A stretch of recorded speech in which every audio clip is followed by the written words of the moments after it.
l'inquiétude semble être aussi au niveau du village olympique. Est-ce que vous avez parvenu à convaincre vos pairs? Parce que d'autant plus qu'il n'y a même pas eu de question.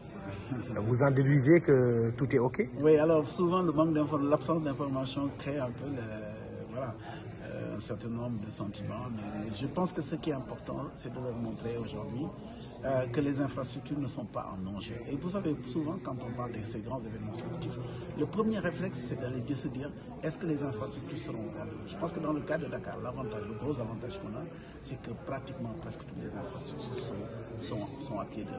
Il y a un certain nombre de travaux de rénovation pour lesquels, comme vous l'avez vu, le gouvernement, sous la coordination de M. le Premier ministre, est en train véritablement d'impulser et de faire en sorte que les choses soient au rendez-vous. Quand vous avez des infrastructures qui sont livrées pratiquement 10 mois avant les Jeux et qu'on ait pris rendez-vous avec un certain nombre de fédérations internationales pour organiser des épreuves tests, c'est que nous sommes sûrs du coup. Mais aujourd'hui, on est échangé avec nos pairs africains des autres CNO et qui se rendent compte que, aussi bien au niveau des infrastructures, au niveau du village olympique, au niveau de l'hébergement hôtelier, au niveau du plan de transport, au niveau du système d'accréditation et d'arrivée dans le territoire de transport, mais tout est là. Donc ça veut dire que le Sénégal est prêt.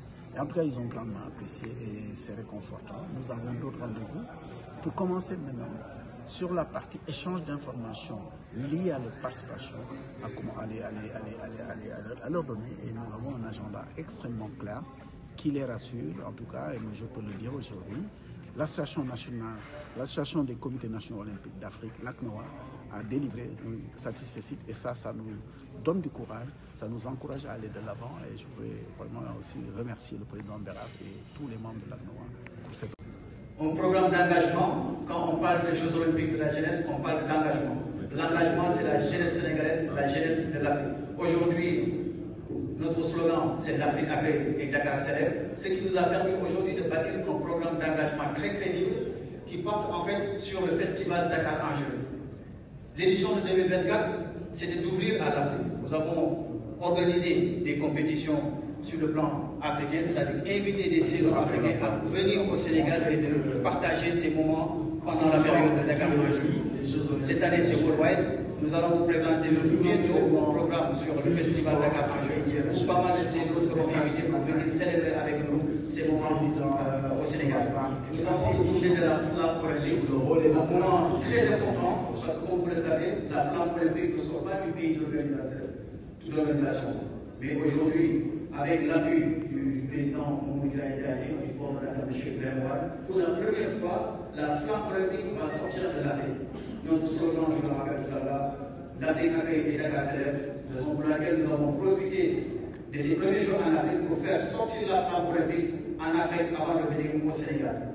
Il y aura des pays, les dialogues ont démarré et engagé. C'est le moment de remercier Mme Philomena, qui a reçu aussi la délégation du Sénégal au Cap-Vert pour commencer maintenant déjà ce dialogue bilatéral avec le gouvernement. En qualité de coordonnateur général. Le présent rapport a pour objet donc de vous donner un aperçu depuis l'Assemblée générale de l'ACNO qui s'était tenue au mois d'octobre dernier et il permettra de vous montrer les avancées sur différents chantiers sur lesquels nous travaillons. Je voudrais, à titre de rappel, montrer que, encore une fois, on l'a dit et redit, les Jeux olympiques de la jeunesse, c'est le plus grand événement multisport qui est dédié à la jeunesse. Je pense que le message ce matin du président Thomas Bach était assez édifiant sur le rôle et la place que les Jeux olympiques de la jeunesse jouent dans l'avènement d'un monde plus juste, d'un monde plus équilibré, en mettant en avant la jeunesse et en lui permettant en tout cas de se positionner. Et effectivement, j'ai encore en mémoire le 18 octobre 2018, quand le président Barre encore lui-même disait « It's time for Africa ». Et je pense qu'on ne le dira jamais assez. Et tout à l'heure, nous aurons l'occasion de venir. Vous nous faire l'économie de votre discours qui est plutôt dans le sens de rassurer apparemment vos collègues africains. Oui, merci beaucoup. C'était important de répondre à l'invitation du président et des membres de l'association du Comité national olympique d'Afrique LACNOA qui se tient à Alger, et c'était important de saisir l'opportunité pour présenter au CNOA africain, les présidents, les secrétaires généraux, un peu l'état de préparation du JOJ Dakar 2026, ce que nous avons fait, en tout cas avec beaucoup de plaisir, saisir une telle instance pour leur dire où est-ce que nous en sommes, qu'est-ce qui est en train d'être fait, et surtout leur donner toutes les assurances et les informations appropriées. Ce que je retiens de cette session de partage, c'est vraiment d'abord la grande satisfaction des CNO africains, du président et des membres de l'ACNOA, qui nous ont adressé leurs félicitations, mais aussi et surtout les encouragements, parce qu'ils savent que la tâche est ardue.